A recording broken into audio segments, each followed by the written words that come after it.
Estamos começando aqui mais um capítulo do nosso Inovação Podcast. Eu, Átila Castelo, aqui acompanhado do meu parceiro Robertinho Moreira. Fala, Robertinho. Fala, Átila. Mais um episódio, hein? Com Esse certeza. podcast aqui tá ganhando corpo, tá ganhando mundo, né? Com certeza, devagar e sempre. Passos de bebê ali, baby steps. Então você que nos acompanha no YouTube, nos acompanha no Spotify. Antes de tudo, agradecer o Espaço Vila Rica aqui, o Bruno que tá comandando ali a nave mãe. Mas a gente tá com dois grandes convidados. Então, seja bem-vinda, Tatiana Fiuza.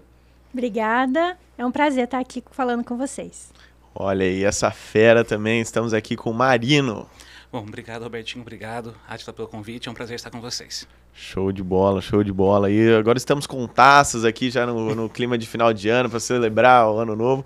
Robertinho até pegou uma câmera aqui e transformou num copo. Eu fui lá, cortei com a serra, mentira, eu ganhei aqui, eu não lembro de quem me deu, mas eu gostei muito. Tô estreando, mas vamos lá. Tati, se apresenta. Quem é a Tatiana Fiuza, para quem ainda não te conhece? Bom, então meu nome é Tatiana Fiuza, hoje eu sou co-founder e head de inovação do Cocriagro, mas eu comecei a minha carreira lá em Brasília, vocês vão ver que meu sotaque é um pouco diferente, meio misturado, e eu trabalho desde 2004 com ciência, tecnologia e inovação. Então, primeiro como políticas públicas de ciência e tecnologia, depois eu fui para Florianópolis, aí atuei lá também na área de inovação. E aqui em Londrina, já estou há 10 anos, completou agora em 2023, onde eu passei já pela agência de inovação da UEL, já fui gerente da incubadora, acabei montando uma empresa de consultoria e hoje estou no Hub Cocriagro. Sensacional, né? Viu? Repertório aí da capital do Brasil para as praias de Florianópolis, aqui na nossa querida UEL. Muito bacana, Tati. E o nosso Marino, conta aí um pouco quem é o Marino. Marino é um pouco mais curta a história. Eu me formei em Direito pela UEL em 2016, fiz especializações em Direito Constitucional e Empresarial. Trabalhei como advogado na área trabalhista durante uns 4, 5 anos e em 2021 eu entrei para a agência de inovação da UEL também, mas na área de transferência de tecnologia especificamente. Desde então eu continuo na agência e agora eu estou como assessor da própria agência também. Oh, show de bola, já o UEL formando grandes inovadores aí no grande mercado. celeiro. Exatamente. E trazendo esse assunto mais da UEL, a Tati, eu conheci ela na incubadora da UEL, lá na Intec. Tati, fala um pouquinho, como que você foi para esse lado? Você sempre quis trabalhar com inovação? Como que você foi parar na Intec? Você teve esse trabalho lá em Florianópolis? Como que começou? Eu falo que eu fui picada pelo mosquito, né? Mas não era um sonho. Quando eu me formei, eu sou jornalista de formação e meu sonho era trabalhar como repórter no STF. Veja, eu não tinha nem voz, nem nada para trabalhar como repórter de televisão. Mas, enfim. E aí eu tive uma oportunidade, logo que eu formei, de atuar numa associação brasileira de institutos de pesquisa. Chama-se ABIPT. E eles tinham um projeto do Ministério da Ciência e Tecnologia que era divulgar as políticas públicas para todo o Brasil. O que o Ministério fazia que podia replicar em outros estados. E aí eu fui contratada como jornalista e a minha primeira pauta era cobrir um negócio que estava dando um burburinho no Congresso Nacional que se chamava Lei de Inovação. Olha lá. Então eu entrei em 2004, acompanhei a tramitação da lei em todas as comissões, em toda a discussão no parlamento até a publicação. E aí ali eu me apaixonei. Quando eu fui para Florianópolis, eu entendia de inovação, então fui trabalhar na ACAT, que é uma associação voltada a empresas de tecnologia. Mas quando eu cheguei aqui em Londrina, eu falei, meu Deus, o que eu vou fazer, né? Em Londrina só tem um jornal, tinha algumas rádios, mas eu não tinha menor perfil de jornalista mais.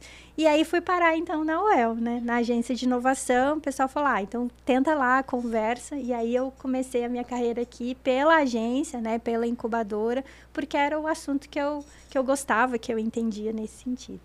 Ó, você vê, a Tati queria ser jornalista no STF, enquanto isso o Marino estudando Direito na UEL também. O Direito está na base da inovação aqui hoje. Marino, conta aí também como que foi esse viés inovador.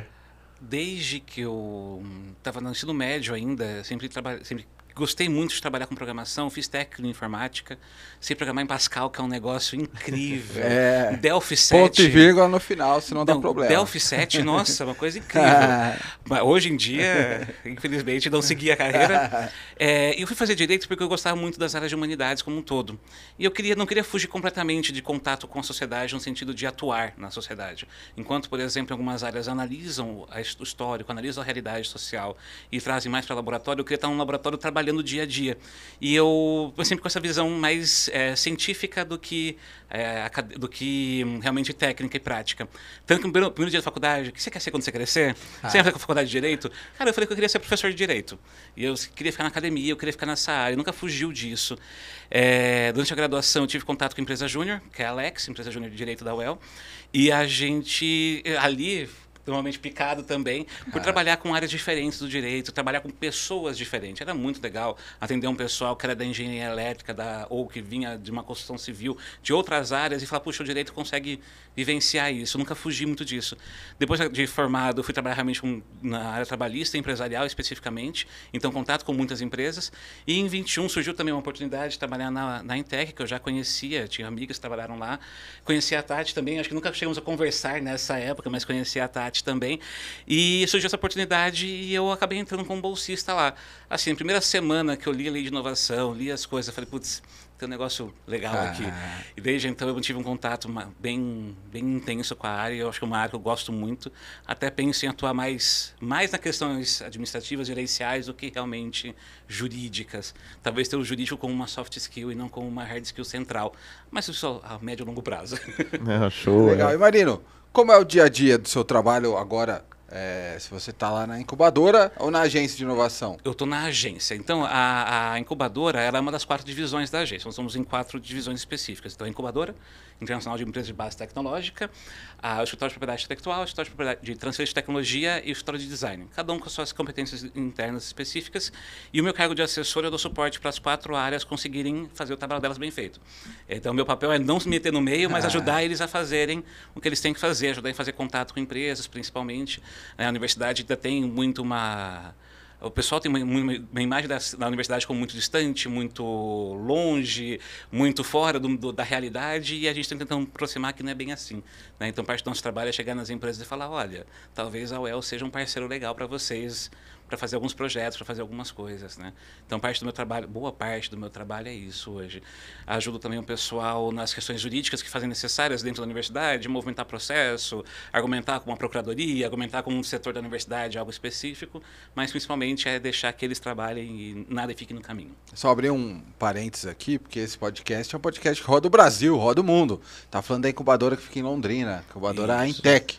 Desculpem, a agência de inovação, é que eu, como ex-incubado, eu sempre tendo a falar da incubadora, mas a agência de inovação, a Intec, fala um pouquinho, fala bem pouquinho para quem não conhece o que é a Intec e tal. A Intec, ela é o NIT da universidade, então é o Núcleo de Inovação Tecnológica. A gente é responsável por gerir a política de inovação, da sua época, né, esses processos, esses projetos, e a gente faz esse papel, então, de conseguir conectar a universidade e sociedade através, seja da proteção da propriedade intelectual, então as patentes, as marcas, os registros, todos são feitos pela Intec, seja também por conseguir fazer cooperações de empresas privadas com a universidade, ou com outras universidades, ou governo com a universidade. Então, nós temos lá uma pesquisa que está em início, em TRL 1, 2, a gente consegue juntar com empresas da mesma área que queiram investir em tecnologia, investir na formação de bons profissionais, futuros mestres, futuros doutores e doutoras que poderão atuar nessas áreas e fazer cooperações técnico-científicas, fazer acordos de PDI com foco em inovação, com foco em depois a gente ter um produto para transferir para o mercado, transferir para a sociedade e realmente atingir.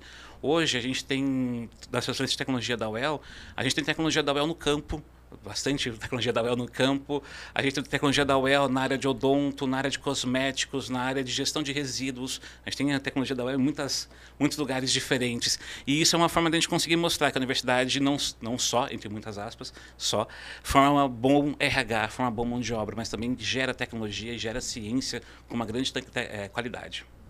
Bom, o Marino comentou essa questão do campo, eu já vou aproveitar a brecha aí para a gente conversar sobre o Cocriagro, né? A Tati aí que faz parte desse hub de inovação, que também traz o campo. Então, conta um pouco dessa sílaba, né? Cocriagro, que foi criado aí durante a pandemia, Tati, como que é essa história? Cocriagro nasceu em 2021, né? É um hub de inovação voltado ao agronegócio. A gente trabalha com inovação aberta, conectando startups, empresas, universidades, né? Com justamente cooperativas, produtores e empresas voltadas ao agronegócio. Esse é o trabalho que a gente faz. O que a gente viu, né, de oportunidade aí enquanto uma empresa privada, porque o Cocriagro é uma empresa? Londrina virou, em 2019, um polo de inovação reconhecido pelo Ministério da Agricultura. Então, o Ministério da Agricultura reconheceu Londrina como o único polo de inovação voltado ao agro do Brasil. Isso é um selo que a gente carrega assim, com muito orgulho. E aí a gente também tem uma governança muito ativa, que é a AgroVale, que é uma governança que atua, então, para a promoção da inovação no agro. Pois bem, então a gente estava desde 2016, fazendo atividades para gerar startups, né? Desde hackathons, ideathon, com apoio de uma série de instituições. Nós tínhamos criado, então, todo um movimento de geração desses novos negócios, reconhecido pelo Ministério da Agricultura, mas ainda faltava uma peça, a peça das conexões. Porque muitas vezes uma universidade ela não vai buscar a empresa, né? Ela não tem esse trabalho ativo. Geralmente ela recebe uma demanda. Ou uma startup, para ela chegar numa grande empresa, ou para ela chegar também num produtor, é algo mais complicado. Então, o nosso objetivo em 2021 era esse. Só que aí a gente foi crescendo, testando alguns processos, e aí até na minha carreira profissional eu fui indicada o ano passado pela Forbes entre as 20 mulheres ligadas à inovação e agronegócio do Brasil. E aí a gente foi aperfeiçoando. Então, hoje a gente atua em 3 pilares, basicamente. O pilar de conexões, onde a gente conecta startups e universidades com essas empresas, cooperativas e produtores. A gente tem um pilar de gestão da inovação, onde a gente ajuda as empresas a criarem os seus programas de inovação, os processos, indicadores, tudo baseado numa ISO que chama 56002, com o número dela. Assim como tem a ISO da qualidade, tem a ISO da gestão da inovação. A mais famosinha é a 9001, né? Que o pessoal a da comenta. Qualidade. E aí tem agora, muito recente, ela é de 2019, essa 56002, que é de gestão de inovação. E aí tem toda a família da ISO 56000, que também trabalha com isso. E aí a gente tem um terceiro pilar, que é o pilar de treinamentos, né? Porque a gente também percebeu que não adianta falar de inovação se a gente não mexe com a cultura, e a cultura é um principal desafio hoje dentro das instituições, sejam públicas, privadas, grandes, pequenas empresas. Então, aí a gente atua nesse sentido. Então, promovendo conexões, criando processos para que deixe a gestão da inovação mais fluida, que a empresa possa ter aí um investimento que seja, né, de fluxos realmente de projetos inovadores, e aí, por fim, trabalhando também a cultura da inovação por meio de treinamentos. Você vê, Robertinho, o exemplo, tem que mudar a cultura das pessoas. Isso é algo muito profundo, né? E é complicado, não é do dia para a noite. E a Tati foi uma das, pelo menos eu não lembro de outra pessoa que eu conheço que saiu na Caras. Esses dias a Dayana também saiu. Pronto, somos duas aqui em Londrina. Verdade, a Dayana saiu. A Dayana, inclusive, vou convidá-la, ela trabalha bastante com inovação, com eventos do agro, na área de inovação. E, Marino, você falou, assim, a ideia do podcast é que a inovação, ela rompa um pouco essa bolha que existe. A gente usa muitos termos, você usou TRL. Então, explica mais ou menos o que é isso para quem não conhece. Primeiramente, eu gosto muito de vocês que falaram no último programa, tirar o glitter de cima da inovação. Exatamente. Eu gosto muito disso. Tirar esse verniz como se fosse algo intocável, algo perfeito. Sendo que a inovação é um big mess que a gente consegue arrumar e fazer as coisas funcionarem. Sim. A TRL é Technical Readiness Level, é a ideia de quão matura está uma tecnologia a ponto dela ser efetiva, dela conseguir atingir os resultados esperados e a ponto de conseguir chegar no mercado. Então, a gente consegue analisar uma ideia no laboratório. Eu vou usar a área bio e agro como exemplos, até para ficar no tema. A gente tem um laboratório, uma bactéria que a gente consegue isolar. A Universidade Estadual de Londrina, então, um laboratório, consegue isolar uma bactéria que tem um potencial no armamento genético dela para você conseguir usar ela no campo para, por exemplo, aumentar a fertilização de uma planta, ou então melhorar a qualidade da folha. E a gente consegue fazer testes com isso, consegue até assim sair da ideia, fazer uma pesquisa básica, até chegar ali nos primeiros testes em placas de vidro, por exemplo. A partir dali, levar para uma planta, ainda que seja dentro do laboratório, é muito mais caro. E aí, a partir daí, a universidade consegue fazer um investimento em alguns casos, mas não em todos, para conseguir realmente fazer essas pesquisas irem mais à frente.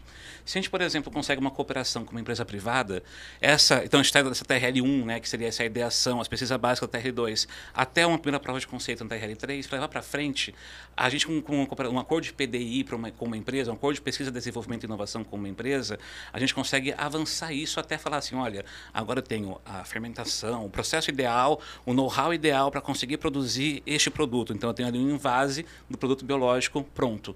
Isso seria uma TRL6, ou seja, uma tecnologia que foi validada, dura um tempo na embalagem, dura a embalagem, etc. E agora, no caso da universidade, foge do escopo da universidade, não é missão da universidade comercializar produtos, ainda mais produtos novos, né? Uma coisa é a UEL vender uma camiseta com o logo da UEL, vender broche, vender calendário. Outra coisa é vender um produto microbiológico, que é inovação de mercado. Então, a gente costuma fazer licenciamentos para que empresas possam desenvolver o produto final, colocar na embalagem, colocar no mercado, fazer o marketing para que isso chegue na realidade.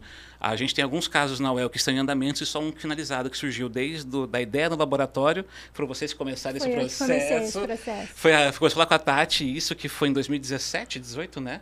Foi. Que foi, a gente pode falar porque hoje é público, né? Porque os contratos, inclusive, contratos da universidade pública, o pessoal acha que tudo tem que ser público, e não é.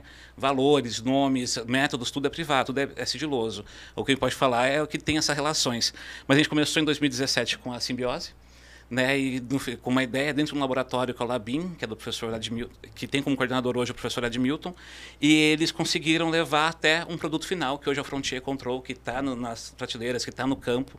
A Simbiose posta todo dia stories do pessoal aplicando o Frontier no agro, no campo. Por quê? Porque foi algo que surgiu lá em 2017 com vocês, né, com essa empreitada que vocês tiveram, que deve ter sido um esforço hercúleo na época. Se hoje ainda é algo intrincado para a gente conseguir fazer essas relações de uma forma rápida e segura, para vocês na época deve ter sido uma grande experiência. Porque a gente tem a ideia de que inovação é algo muito intangível, assim, é muito longe, né? A inovação é um foguete que está voando, ou inovação é um carro da Tesla, né? Algo... Não, e aí a gente tem, olhando dentro dos laboratórios da universidade, coisas que precisam chegar ao setor produtivo, não só ficar em artigos científicos para os pares lerem, né? Então, como que a gente leva isso de fato? Sim. E eu me lembro que na época, nesse desbravamento, assim, a gente conseguiu a transferência de tecnologia de uma professora que se chama Nelly Barbosa, e ela tinha desenvolvido, junto com outros alunos, um kit de detecção de formol no leite. Foi alguns anos depois de toda aquela confusão com a empresa em relação à contaminação de leite.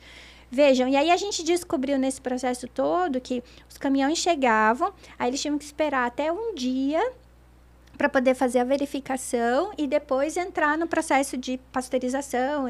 E aí, como é que você fica com um caminhão de leite parado, né? Então, o pessoal fazia os testes por amostra. E aí, com esse kit que ela desenvolveu, era possível fazer de uma maneira, eu não me lembro, mas 30 segundos, 1 minuto. Bom, vejam, uma pesquisa dentro de uma universidade para resolver um problema da sociedade, para resolver um problema e que precisa chegar ao setor produtivo para a gente andar. Então, o caminho da inovação, ele é muito longo no sentido da gente desmistificar que é algo para os outros, ou algo internacional, ou algo só nos Estados Unidos, né? Algo intangível, né? Não vai chegar. Então, deixa eu só colaborando um pouquinho com aquela pergunta que eu acho que é importante até entender o espaço que cada ambiente que vocês estão hoje atua. Então, quando a gente falou lá do TRL, me corrija se eu estiver errado, tá? Eu adoro jogo de tabuleiro. Então, tem várias casinhas lá. Então, cada casinha é uma fase da inovação. Então, quando está lá no laboratório, está lá no comecinho, tem potencial, mas ainda está no começo. E essa fase inicial é onde a Intec atua ou não? Onde que atua? A gente atua tanto para ajudar a identificar essas pesquisas da fase inicial, quanto fazer acordo de cooperação que leve da fase inicial para a fase final, quanto para identificar quem está ali no meio do caminho também e transferir depois para que na fase final a empresa possa explorar comercialmente essa tecnologia. Legal. Então a ETEC deu um apoio mais de TRL 1 a 6, né? Então, a gente chamaria. É o lançamento do foguete. É, Aí quando já tá lá no espaço, daí já tá... Aí é com a empresa. O foguete é um bom exemplo. A gente consegue levar o foguete até teste. Então faz uns testes. Agora, na hora de fazer o foguete comercial que vai ser usado, aí vai ser uma empresa que vai fazer. É até um ponto que o pessoal fala assim, mas por que a UEL não faz isso? A gente não tem como ter uma biofábrica grande o suficiente para que tenha impacto de mercado e que vale a pena o investimento. A gente não tem como missão da universidade fazer produção desses materiais em larga escala, por exemplo. A gente tem como missão fazer o desenvolvimento tecnológico, sim, fazer inovação, sim, mas chegar nesse momento de explorar comercialmente foge da lógica que a universidade trabalha. E isso não só as públicas, as privadas também não têm essa missão delas. Por isso que você faz transferência de tecnologia.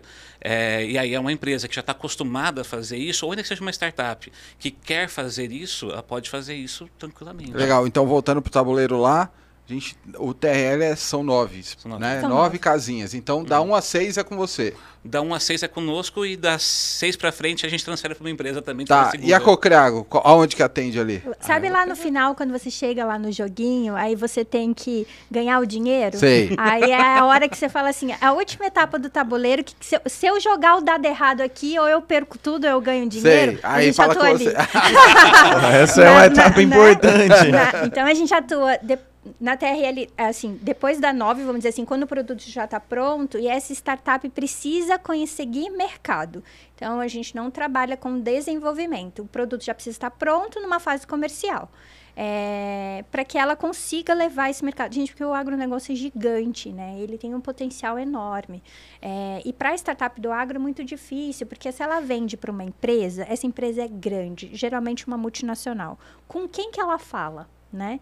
Se ela vende para produtor, ela não vai sair batendo de porteira em porteira nem fazendo um post no Instagram, não é esse o foco. Então a gente precisa ajudar essa empresa a ganhar mercado. Então bem lá no fim a gente ajuda essa empresa a jogar os dados. Caramba, fantástico. Isso é bem legal mesmo, porque é o ponto crítico da questão, né? Porque senão depois o cara se frustra, não consegue desenvolver ideia e acha que morreu ali, acabou. E na verdade só faltava um apoio, um detalhe ali para formular isso, né? Uma curiosidade que eu quero fazer, uma pergunta aí pessoal, né? Como formado em Direito também, não pela UEL, mas eu tô com um colega, o Marino, que é formado em Direito. Esse arcabouço legal, você vê que é criado, assim, a Tati já participou da Lei de Inovação em 2004, lá conhecendo em Brasília. Queria saber como que é essa questão jurídica da inovação, sabe?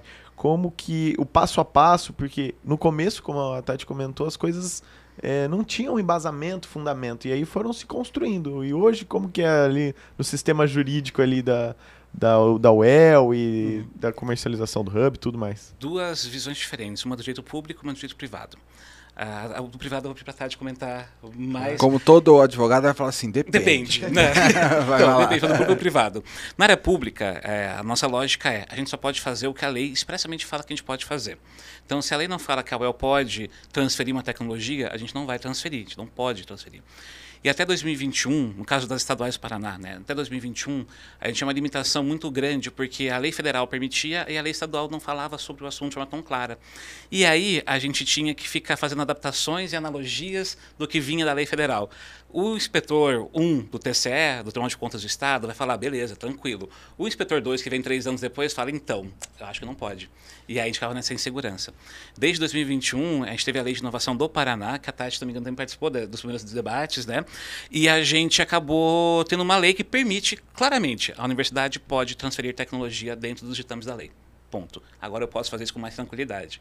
Então eu posso chegar numa empresa e falar, olha, vou transferir para você essa tecnologia, você vai me pagar tanto, em tanto tempo, assim, assim, assado, através de uma fundação de apoio, por exemplo, então o dinheiro não entra nem na universidade, entra na fundação para depois ir para a universidade, tem uma gestão mais profissional desse valor, profissional não é a palavra correta, mais rápida desse valor, mais assertiva desse valor, e aí a empresa tem mais tranquilidade de falar, não, beleza, o contrato fala que realmente as coisas aqui podem ser cumpridas porque a lei permite dessa forma.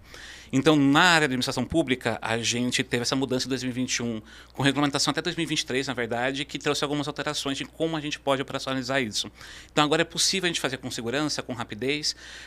Se, por exemplo, sem a lei, né, demorava alguns meses, se não um ano, para fazer um contrato, hoje um contrato de cooperação, para a gente desenvolver junto uma tecnologia, a partir do momento que a gente negociou e falou quais são os termos do contrato, quanto tempo vai durar, qual é o valor investido e tudo mais, em 2 a 3 meses está assinado, está rodando.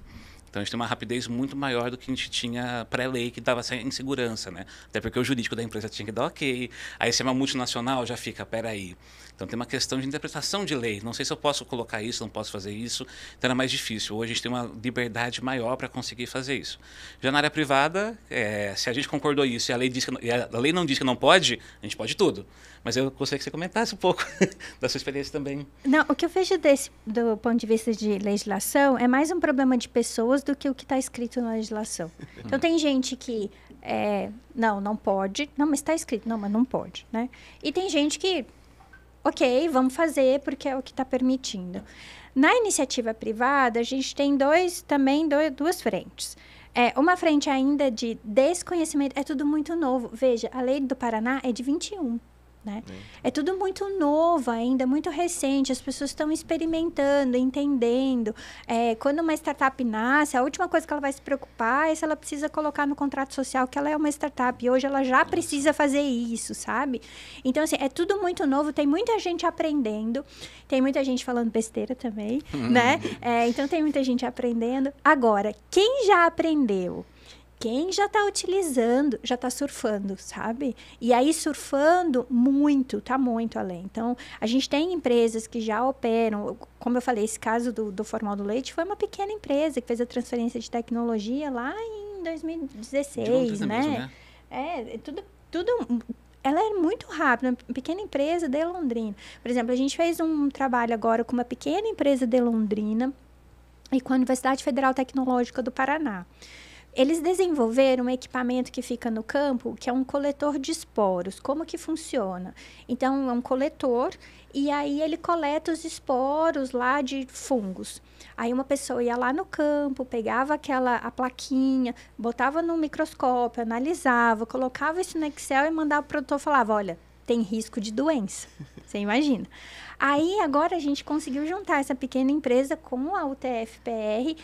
Por quê? Porque a gente precisa automatizar isso. Não tem como eu mandar uma pessoa para cada coletor de esporte. Então, a gente já trabalha com visão computacional, inteligência artificial. Então, é uma pequena empresa se conectando com a universidade para resolver um problema que é importante para todo mundo, porque a gente precisa saber quais são as doenças, porque senão a gente fica aplicando defensivos sem precisar. Então, a gente precisa ter esse controle de uma maneira que está funcionando muito bem. Então, quem aprendeu está surfando. Quem não aprendeu está dizendo que nem é possível ainda. E tem gente que ainda está falando, oi, o que eu estou fazendo aqui? Eu acabei de acordar, sabe? Tem, como diria Platão, tem pessoas que estão dentro da caverna. Algumas já conseguiram sair da caverna, mas outras estão nesse processo. E falando um pouquinho, trazendo essa pergunta anterior do Átila da parte jurídica, mas a agência, ela trabalha também na parte de design. Como que está a procura hoje de vocês lá? E se eu tiver uma ideia, quem estiver ouvindo aí, como que faz para trabalhar com vocês lá? Bom, nessas 4 áreas da agência, cada uma delas presta serviços diferentes. Então, a incubadora vai realmente atender as startups que passam no processo seletivo de incubação, sempre no final do ano a gente tem esse processo. E durante o ano, algumas empresas vão até a incubadora para saber como que funciona, se elas podem ser incubadas, trocar ideia, se pode incubar um projeto, como funciona. Então, esse atendimento é tranquilo e constante. A história de propriedade intelectual, ele vai fazer então os registros de patente, marca da universidade e também para micro e pequenas empresas. Contratações que são feitas de um dia para o outro, né? Então hoje é muito mais rápido a gente conseguir fazer essa contratação, tem que esperar tramitação, nada do tipo. Se a gente fechar a negociação hoje, amanhã, a gente pede nota fiscal e boleto para pagamento. Talvez não amanhã, que é domingo, mas... Olha lá, hein? Mas realmente isso eu te falo isso porque realmente já é validado, assim, a gente consegue fazer isso mesmo. Então a gente consegue ter uma segurança do contrato, do recebimento, que isso vai vai chegar no laboratório, por exemplo, a gente tem também 24 laboratórios da universidade vinculados à agência. Então, eles, através da gente, conseguem captar serviços para serem feitos. Então, uma análise que todo mês tem de vesícula biliar. Vai sempre para o mesmo laboratório, as mesmas empresas pedem, elas pedem, olha, esse mês vai ser tantos testes, o laboratório faz o pedido para a gente, emite nota fiscal, boleto, contrato assinado, tudo certinho, tudo certinho, e aí já passa para poder o laboratório fazer isso e com essa verba poder se manter, poder se fazer novos investimentos, pagar bolsistas, etc. É uma forma muito boa da gente conseguir fazer essa abordagem para que os laboratórios, primeiro, os alunos do laboratório tenham visão do que o mercado precisa de análises, para que o laboratório tenha uma verba para poder se manter, para poder se atualizar quando necessário, para consultar uma máquina, por exemplo, quando está necessário, e também para que a gente possa mostrar o potencial de capacidade tecnológica que a UEL tem instalada. Na inovação, no desenvolvimento tecnológico específico, capacidade tecnológica é essencial para a gente conseguir ver até onde a gente consegue ir dentro de uma pesquisa, dentro de um desenvolvimento. Então, a gente mostra o que a UEL tem de melhor nesses momentos. Na propriedade intelectual, tudo que a gente faz de patente, marca, software, desenho industrial e cultivares interno, a gente também faz para a sociedade, para micro e pequenas empresas. Na transferência de tecnologia, uma empresa que queira fazer uma cooperação para desenvolver uma tecnologia ou deseje utilizar uma tecnologia que já é da UEL, já é registrada da UEL, a gente consegue transferir para ela hoje, normalmente, com segurança, com tranquilidade para isso. E no escola de design em específico, eles fazem tanto desenvolvimento de marca, produtos, software, sites, análise de ergonômica, design para impressora 3D, eles fazem esse tipo de serviço para interno da universidade, então muitos logos da farmácia escola, por exemplo, são deles, e ao mesmo tempo para a sociedade em geral também. Então tem várias empresas em Londrina, inclusive algumas bem famosas, que são contratadas deles para fazer gestão de redes sociais, para fazer novo logo, nova identidade visual como um todo. Então a gente tem essas abordagens diversas assim nesse cenário. E na Cocriagro, se alguém que está ouvindo aqui, como que faz para conectar com vocês lá? Oi, manda um oi. É só dar um oi lá pra gente, nas nossas redes sociais, no nosso site. Lembrando que a gente ajuda startups na fase já comercial. E aí um ponto que eu queria colocar que é muito bacana o agronegócio, ele não é só dentro da porteira, né? Então, eu posso... se eu tenho uma startup que é da indústria, por exemplo, ou se eu tenho uma startup que é da área de recursos humanos, eu posso me conectar com o Criagro? Sim. Se eu tenho uma startup de logística, por exemplo, sim, e precisamos. Por quê? Porque a gente atua com empresas e cooperativas, e essas empresas, elas têm as indústrias, né? Seja indústria de suco de laranja, indústria de café, indústria de produção de biológicos, e essas indústrias também precisam de tecnologia. E, às vezes, a gente, por desconhecimento, acha que o agro é só ali dentro da porteira, né? E não, e pelo contrário. E mesmo esse dentro da porteira, a gente ainda tem uma vasta gama de culturas. Às vezes, eu vou trabalhar com hortifruti, às vezes, eu vou trabalhar com soja, às vezes, eu vou trabalhar com café. Então, também tem uma diversidade grande. Então, quem quiser se conectar com a gente, é só dar um oi. Uma frase que eu já falei até em outros episódios, as pessoas não entendem como o pãozinho caseiro chega na padaria, sabe? Elas acham que magicamente vai voando até lá. E é muito bacana o que a Tati falou da questão da cultura mesmo, né? Porque quando a gente pensa no campo, a gente pensa... a gente foi ensinado, talvez, né? Desde pequena, a pensar no senhorzinho, com a enxada, acordando cedo, pegando os ovinhos da galinha, ordenhando a vaca. E hoje, na verdade, essa imagem já ficou muito pro passado, né? Já tem uma imagem de colheitadeiras, de automação, de drone. O Renan veio aqui no primeiro episódio também, falou algumas experiências aí da tecnologia no campo. Então, Tati, eu acho que como que é quebrar esse tabu da mente de muitas pessoas, né? De pensar ainda no antigo, no agro caipira, no agro passado, não no agro moderno. Eu sempre falo que o agro a gente precisa passar por um processo de rebranding, né? Refazer o agro. Primeiro porque, às vezes, a gente imagina, como você disse, aquela pessoa abraçada com a cesta de alface, né? Lindo, assim. E não é isso. E, por outro lado, a gente tem uma visão do agro que ele mata, que ele é agrotóxico, que ele desmata a Amazônia, né? E que aí todo mundo... O problema do aquecimento global é porque a gente está com pecuária lá no meio da Amazônia. E o que não é verdade. É claro que existem exceções, como em em qualquer outro setor, né? Então, eu tenho indústria que também polui rio, mas não é a maioria. E aí, a gente acaba sendo influenciado e bombardeado por conta disso. Quando eu entrei no agronegócio, eu sou uma menina da cidade. Eu não sabia a diferença de um pé de tomate e um pé de soja.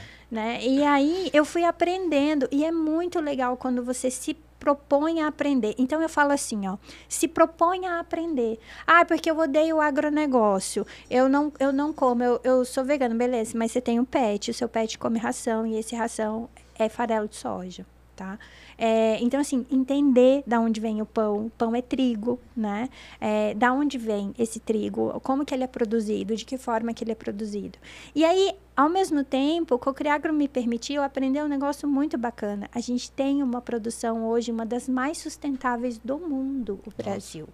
Né? O Brasil é referência mundial em produtos biológicos no campo, em tratamento de solo, em reaproveitamento de biomassas. É claro que ainda não chegamos ao que gostaríamos, ainda precisa muito ser feito, mas eu aprendi que tem muita coisa. Então, eu sempre falo assim para as pessoas, olha, é claro que você aprendeu de uma forma, mas assim como eu, que estou aprendendo sobre o agro, eu te convido, né, convido você a aprender um pouco, sabe? Se permitir aprender outras formas, porque a gente tem uma ideia que a soja é produzida e ela é exportada. Sim, boa parte mas boa parte é para alimentação animal. A gente tem ainda tem gado no pasto? Temos, mas hoje a gente já tem muito gado confinado, que é alimentado por meio de ração, né? E aí o frango que a gente come, a tilápia que a gente come é alimentada por meio de ração, né? Então, tudo isso são coisas que a gente precisa aprender. E aí tem toda essa linha de biológicos, de sustentabilidade. A gente tem falado muito de crédito de carbono no setor, né? Que realmente são coisas que... E aí não é o meu trabalho, é o dia a dia. Eu estou ali vendo as pessoas desenvolverem tecnologias para serem mais sustentáveis, para aplicar menos defensivo, né, menos agrotóxico, enfim. Então, a gente tem um trabalho que eu acho que é de aprendizado.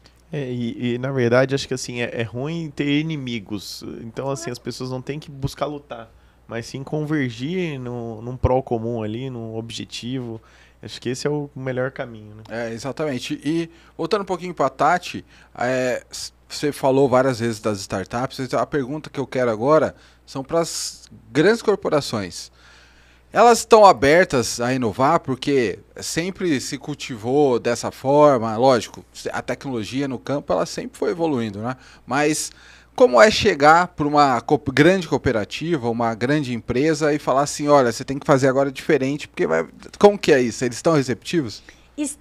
Estão bem receptivos, até porque, vamos pensar assim, a gente já está sofrendo os impactos da mudança climática. E a gente teve nas últimas safras aí problemas ou de muita chuva ou de seca, o que trouxe um problema no campo, né? Bem significativo. Então, não é assim, mas agora eu preciso. Então, eu preciso o quê? Eu preciso otimizar recursos. Eu tenho uma guerra do outro lado do mundo, ela compromete a minha produção. E eu não posso mais ficar refém de uma guerra do outro lado do mundo. Né? Então, de que forma que a gente traz tecnologia nacional para que isso dê conta? Então, as pessoas estão mais abertas a isso. Só que é um mercado gigante, é um mercado liderado por grandes multinacionais. Então, às vezes, até quando a multinacional, né, a gente tem desde a venda da semente aos insumos, quando ela traz essa tecnologia, também é uma aceitação maior. A gente, por exemplo, a gente atende algumas empresas de maquinário agrícola. A gente fala para eles e eles têm plena ciência. Ninguém vai ficar vendendo máquina, a gente vai vender serviços, né, também. Então, é um setor que está muito receptivo, ávido por tecnologia, e eu vou te falar que o problema não está mais no setor, o problema está agora nas startups, porque elas ainda olham o agro dentro da porteira. E a gente tem uma imensidão de coisas antes porteira e fora porteira que precisam ser resolvidas. E aí ninguém ainda está falando sobre isso, sabe? Então, hoje é um mercado que tem aceitado muito bem, tem entendido. A gente também cuida muito da linguagem, a gente não fala startupês, sabe? É uma coisa que precisa trazer esse produtor, mas o produtor... Esse dia eu estava conversando com um produtor, ele falou assim para mim, ô Tati, a gente é muito bombardeado, né? A gente recebe muita coisa, muito produto, a gente tem que comprar, mas esse negócio aí de inovação, tô gostando gostando desse negócio, porque não é caro, eu tô aumentando produtividade. Falei, é por aí, Olha lá, sabe? Então, foi muito Foi legal. picado pelo mosquitinho. Ele da foi inovação. picado pelo mosquito da inovação, né? E é interessante, sim, que são pessoas que podem se reformular e novas mentes que estão entrando. Então, a universidade, ela dá oportunidade para essas pessoas mais jovens, né? Essas pessoas que estão, vamos dizer assim, com o cérebro fresco. E também está lidando com essas pessoas que já estão há muito tempo no setor com o cérebro, eu vou dizer, mais engessado, mas na verdade que já recebeu muita informação e já vivenciou muita coisa, né? Mais maduro também. É isso, exatamente. Marino, você talvez na UEL tenha mais proximidade com um pessoal mais jovem também que está entrando aí, né? Ou alguns alunos, pesquisadores, não necessariamente tão jovens, mas que estão com essa mente mais aberta, né? E você sente essa diferença para ver onde que estão as pessoas ou se como que é esse processo? Como a Tati bem colocou, tem de tudo. A gente tem mais contato até com docentes do que com alunos, né? Mais com os professores, pesquisadores do que com os alunos, seja de graduação ou pós-graduação. Nas pós, especificamente, o pessoal gosta muito dessa relação de conseguir construir um desenvolvimento tecnológico, ter uma patente durante o seu doutorado, porque eles entendem que isso é um diferencial de mercado para quem está procurando uma inserção no mercado.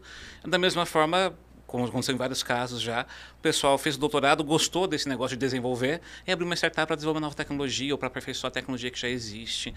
Então, das incubadas que passaram nos últimos anos, várias são spin-offs acadêmicas, então saíram da universidade com tecnologia da universidade para poder empreender nesse sentido.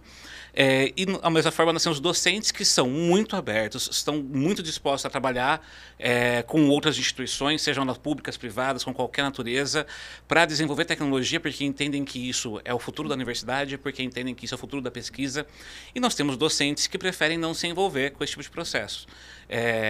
Dentro da lógica que a gente tem hoje na Intec é de que tudo bem, a gente não tem como forçar uma pessoa, não, essa pessoa aqui tem uma linha de pesquisa exatamente do que a gente foi procurado para fazer, do que uma outra universidade quer fazer uma cooperação, e a gente vai falar, olha, infelizmente a universidade não tem como abarcar isso.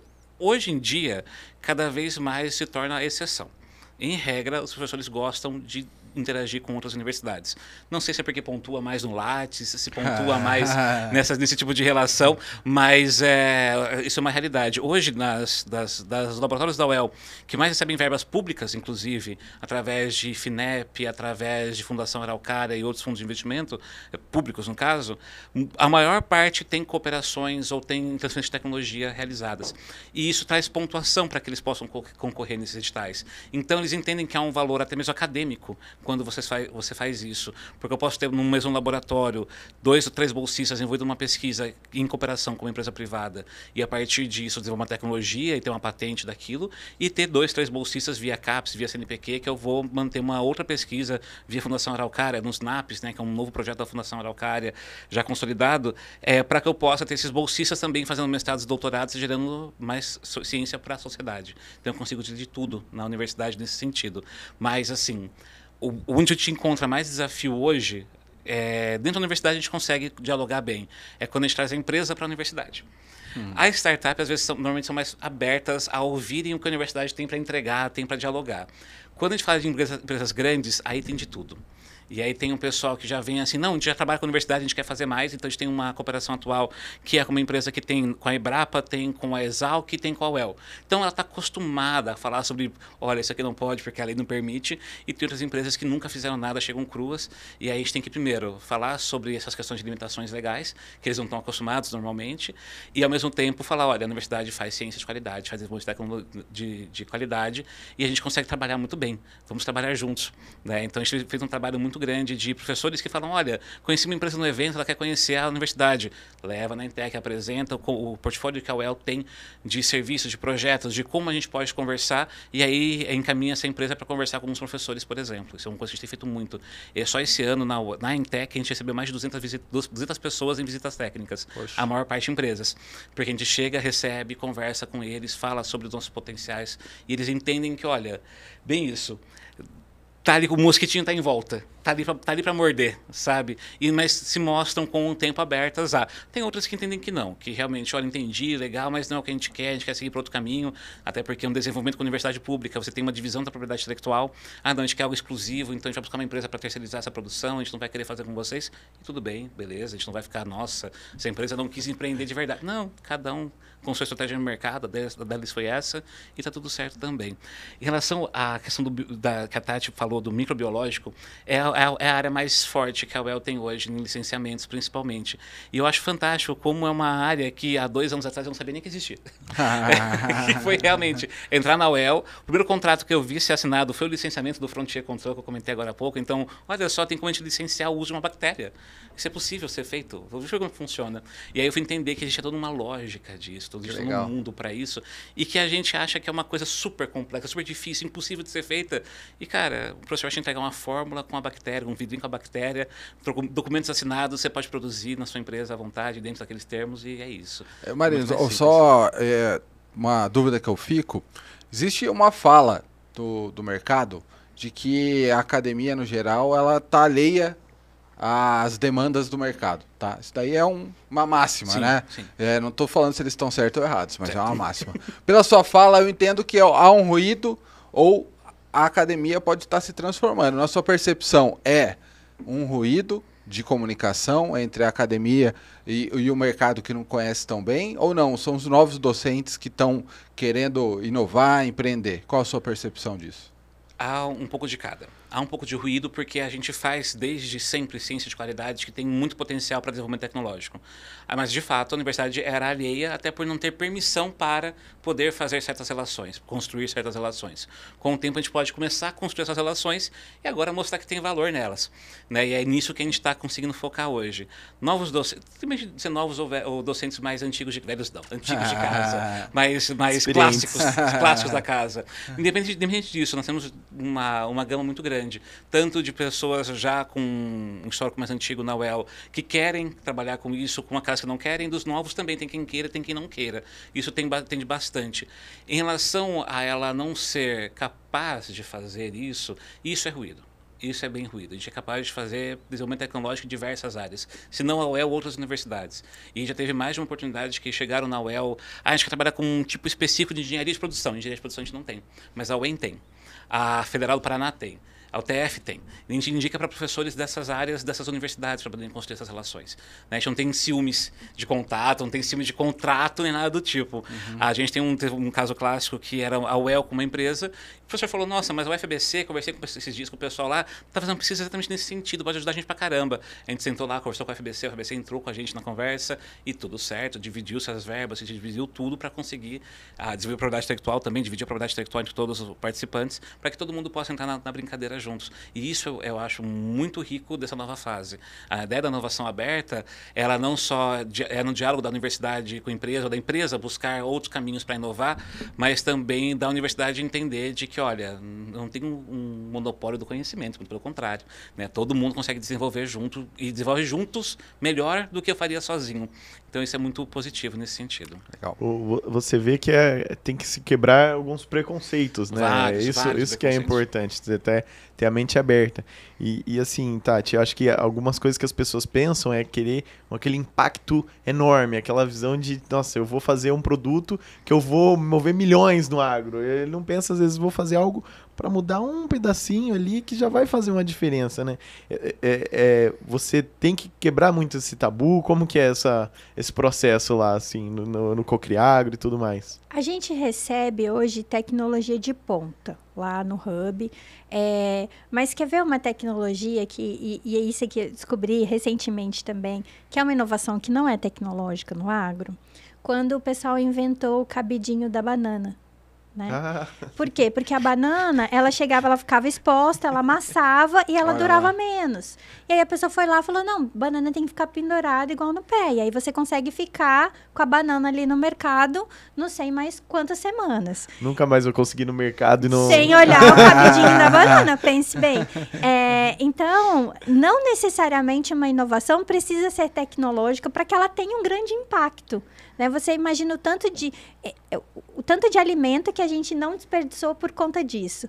Tá? E aí, nesse sentido, hoje lá no Cocriagro, a gente tem muitas tecnologias diversas, mas eu gostaria muito de fazer esse reforço das tecnologias para aumentar a sustentabilidade no campo, porque isso a gente tem visto de uma maneira muito forte, né? Seja para reduzir o consumo de combustível, seja para reduzir consumo na hora da aplicação, seja para aplicar de uma forma mais eficiente, seja para analisar, então, todos os parâmetros da propriedade para depois você tomar uma decisão.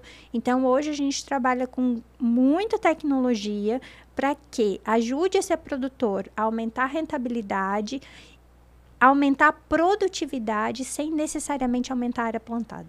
Legal. Tati, a gente está gravando esse episódio aqui, quem está assistindo, no final de 2023, provavelmente vai ser em 2024 que ele vai sair. Como que você avalia o ano da Cocriagro e o que você espera para 2024? Que agora estamos entrando aí no bloco final, nos últimos 10 minutos. Foi um ano incrível para o Hub. É um hub muito novo, a gente tem 2 anos de atuação. E aí agora, no mês de dezembro, saiu uma pesquisa que é feita pela Embrapa nacionalmente. E a gente foi reconhecido como o hub de inovação mais citado no Brasil quando se trata de inovação e empreendedorismo. E estamos entre os 4 maiores hubs do país. Isso para um hub de Londrina, que trabalha no agro, que tem 2 anos, foi um grande reconhecimento. Então, eu acho que esse reconhecimento fecha aí com chave de ouro o ano incrível que a gente pensou. Para o ano que vem, aí, esse ano, a gente até, para vocês terem uma ideia, tem startup internacional se conectando com a gente, porque querem entrar no mercado brasileiro. Agora é a vez do Cocriagro sair um pouquinho de Londrina e a gente chegar em outras regiões. Então, para o ano que vem, a gente já está fazendo estudos para que tenham outros Cocriagros em outras regiões do Brasil. Sensacional, sensacional. Já tem que ir treinando o inglês, o hello, we're doing innovation here. Não, mas a gente ainda tem muito Brasil ainda para percorrer ainda. Acho que o grande desafio vai ser a hora de aprender o mandarim. Aí o negócio vai ficar pesado. Eu tive aula de mandarim, isso foi na época uma inovação na escola, mas foi um pouco sofrido ali, o forceps ali. Zhao Shanhao, bom dia. Ni Hao Ma, Hao Xexê, né? O Jiao Atila. Ele fez aula, ele fez aula. Eu só sei essa parte também, foi aí que eu fiquei 1 ano para aprender isso aí. Já Marino, assim como o Robertinho falou, aí, nos minutos finais, estamos já nesse retrospectiva e planejamento do futuro, como que estamos para ano que vem? Bom, a Intec também teve um ano maravilhoso para a gente conseguiu fechar negócio com empresas que são referências de mercado, são referências nacionais e internacionais, principalmente na agro também, né? E a gente ficou muito feliz com muitos resultados que nós tivemos. É o 2º ano que a gente captou mais de R$1 milhão para pesquisas na universidade. E assim, não é dinheiro que vai entrar para a burocracia da universidade, no departamento, não. É no laboratório, é em bolsa, é em equipamento. E é o 2º ano consecutivo que a gente bate mais de R$1 milhão. A gente ficou muito feliz com isso, deu muito certo algumas propostas que a gente fez e o pessoal comprou a ideia mesmo. A gente está com a incubadora, ano passado, formou de novo, graduou mais 5 empresas, desde a pandemia não graduava, né, porque foi um momento muito sensível, né, para startups, que a gente tinha, todo mundo refez o modelo de negócio, e agora a gente está conseguindo graduar o pessoal. Tem mais 6 entrando, tem mais 5 saindo agora, todo mundo graduado, bonitinho. Então a gente vê que a incubadora está conseguindo dar andamentos. Esse ano a UEL foi a 10ª maior, na verdade, em relação a 2022, né? 21, desculpa. Nós fomos a 10ª maior patenteadora do país, que o ranking sai 2 anos depois. Então a gente foi uma 10ª maior pedido de patente do país, foi feito pela Universidade Estadual de Londrina. A gente teve agora há pouco, no radar tecnológico do NPI, eu estava checando, nós somos, se não a maior, a 2ª maior universidade que fez pedidos envolvendo inoculantes no país inteiro. Mostra como a gente está comprometido nessa relação da sustentabilidade, de buscar uma alternativa aos defensivos agrícolas tradicionais e buscar como a gente consegue construir novas relações, principalmente. Também esse ano a gente conseguiu consolidar uma equipe muito boa. A gente sempre fala que o grande asset que a Intec tem não é o histórico, não é os contratos, é a galera que está ali dentro, a maior parte bolsista, a maior parte estagiário, a maior parte pessoas recém-graduadas que estão a fim de aprender, estão a fim de colocar a mão na massa, estão a fim de aprender coisas diferentes. Então a gente consegue vivenciar isso de uma forma muito vívida. A equipe que está montada hoje, a gente consegue dialogar muito com a realidade do que a UEL precisa. Então, você fazer uma reunião às 7 da noite, a gente consegue conversar e conseguir fazer alguma coisa se for necessário. Se a gente precisar mandar alguém para fazer um curso fora, a gente está conseguindo fazer isso, algo que a gente nunca foi possível pela estrutura que a gente tinha antes, que não era uma agenda positiva da universidade como é hoje, que não era tão visada pelo mercado como é hoje. Hoje a gente está tendo que se aperfeiçoar, correndo até a aprender a negociar muito melhor, aprender a valorar a tecnologia muito melhor do que a gente faz hoje em dia, porque são os grandes desafios que a gente tem para os próximos anos. Conseguir mostrar que a gente tem tecnologia de qualidade, a gente está conseguindo mostrar. Agora, como a gente vai conseguir levar isso para o mercado de uma forma mais efetiva, para a empresa poder produzir e para a UEL poder usufruir daquilo que ela produz, também está sendo um desafio agora. Esse ano ainda a gente está encerrando com 4 prêmios que a gente ganhou. A gente ganhou melhor estadual e regional de incubadora e de centro de inovação pelo prêmio Prêmio Habitats do Sebrae. O NIT Habitat foi um projeto criado pelo Sebrae para atender os núcleos de inovação tecnológica do estado do Paraná. A gente também participou da primeira leva desse pessoal. Foi uma experiência fantástica, de sentar e estudar a estratégia de um órgão público, na verdade de uma divisão interna de um órgão público. Então foi bem interessante conseguir construir isso e está tendo muitos bons resultados, felizmente. Sensacional. Não, desculpa, vai lá. Para 24, a gente quer aumentar o número de transferência de tecnologia. A gente tem mais de 200 pedidos de patente, a gente tem mais de uma dezena de desenhos industriais registrados, concedidos, que agora a gente precisa conseguir levar para o mercado. Então, você que queira conhecer mais tecnologias da UEL, tem vitrine tecnológica da UEL. Se você procurar no Google, vitrine tecnológica UEL, aparece todos os nossos patentes, nossos desenhos industriais. Se procurar por a Intec UEL também no Instagram, é @IntecUEL, inclusive, e consegue ver o que a gente faz no nosso dia a dia, como a gente produz, como a gente consegue trazer esse impacto. Sensacional. Tati, palavra, mensagem final e deixa seu arroba pro pessoal, tanto o seu quanto do Cocriago, enfim. Mano. Tá, então eu queria só fazer uma mensagem final ligada à questão do empreendedorismo feminino, né, que é um ponto que eu tenho trabalhei muito esse ano. A gente ainda precisa ver mais mulheres nessa área de inovação, mais mulheres liderando ambientes de inovação, a gente tem muito pouco, mais mulheres liderando, né, startups. Então é um convite, mulherada, para participar dessa área de inovação, porque tem muita oportunidade, a gente ainda precisa de diversidade muito nessa área. E o meu arroba é @Cocriagro. Cocriagro, é isso mesmo. Você vai lá se engasgar, mas vai dar tudo certo, prometo. Que é onde a gente sempre divulga as atividades do Hub. E o meu é @Tatiana Fiuza. Não é Tatiane, é Tatiana. E também eu tenho, né, nas minhas redes essa questão do empreendedorismo feminino e falo bastante sobre inovação e formas da gente inovar de uma maneira descomplicada. Marino, também os seus contatos aí, por favor. Bom, primeiramente, agradecer novamente o convite de vocês para vir conversar com vocês. Prazer sempre conversar com a Tati. A gente, da Agência de Inovação Tecnológica, então, @IntecUEL no Instagram. Igualmente no LinkedIn também somos bem ativos. E o site da Intec contém todos esses materiais que eu comentei, inclusive muitos modelos de documentação que vocês podem ter interesse estão no site da Intec da UEL. Uma das nossas diretrizes tudo é público. Então a gente mostra todos os nossos modelos, são fáceis de acesso, tem um contato de todo mundo. Quero falar sobre a incubadora, tem um contato do gerente da incubadora. Quero falar sobre o projeto intelectual, tem um contato do coordenador de projeto intelectual. Estamos lá para conversar, tirar as dúvidas e conversar com quem quer interesse em conhecer mais sobre a universidade. O meu pessoal é @Marino Arthur, Marina com 2 N's, Arthur é com TH, tem essa dificuldade, mas é @Marino Arthur no Instagram, que é onde eu mais posto, LinkedIn também, algumas questões mais profissionais. E, cara, 2024 promete muita coisa. Show, isso aí. Bom, vamos aquele clássico do curtam, comentem, compartilhem.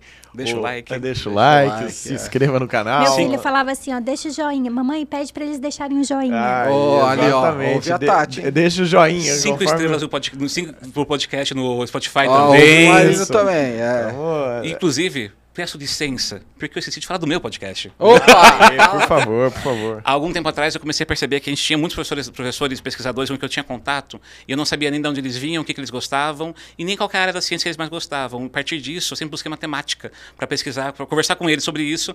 E há um tempo atrás eu achei uma desculpa muito boa, que é uma proposta que o Richard Feynman faz numa aula dele, que é qual é a maior quantidade de conhecimento que você pode deixar com a menor quantidade de palavras sobre a sua área da ciência, que isso sobrevive ao cataclisma. E é basicamente isso. Eu sento com professores e pergunto, beleza, o mundo acabou, e como que a gente sobrevive à sua área da ciência a partir de agora? Então, eu converso um pouquinho sobre o histórico do professor, da professora, converso um pouquinho sobre a área de formação dessa pessoa e o que ela acha que deve sobreviver da área do conhecimento dela para a humanidade reconstruir a sociedade depois. Qual que é o nome do podcast? Nossa, é verdade. Eu tô péssimo essa divulgação. O podcast chama 30 Minutos Depois da Meia-Noite. Tem no Instagram, arroba 30 Minutos Depois. E no Spotify, Pocket Casts, Apple Podcasts, tá todo mundo. Caraca, legal, hein? Bacana. Eu sempre faço esse exercício de brincadeira, quando eu era mais novo, com minha mãe. Tipo assim, vamos supor que deu apocalipse zumbi, essas coisas assim. A gente ia, né, exercitando, né? Mandar um beijo, um abraço pra minha mãe. Fazer o merchan dentro de casa. Perfeito. Mas, Átila, conversa tá boa. A gente podia ficar aqui mais 2, 3 horas, ainda mais sabendo agora que tem um podcast, né, que tem e a Tati também. Eu tinha muito mais perguntas pra fazer pra ela, mas fica numa próxima oportunidade. Quem tá nos acompanhando, assim, a gente fica muito grato. A gente já recebeu muitos feedbacks muito positivos, né, pelo trabalho que a gente vem fazendo. Então, obrigado por quem nos acompanha e até mais. Valeu, gente. Eu agradecer o Espaço Vila Rica, Brunão, que tá aí comandando a nave mãe. @Roberto Moreira, né? @Rob_Moreira. É blogueiro demais, cara. Blogueiro demais. @atila.castelo com 2 L's e @inovação.podcast. Grande abraço, gente. Segue lá. Valeu. Muito obrigado pela presença hoje de todo mundo. Valeu. Essa é que nem lá no final do jornal.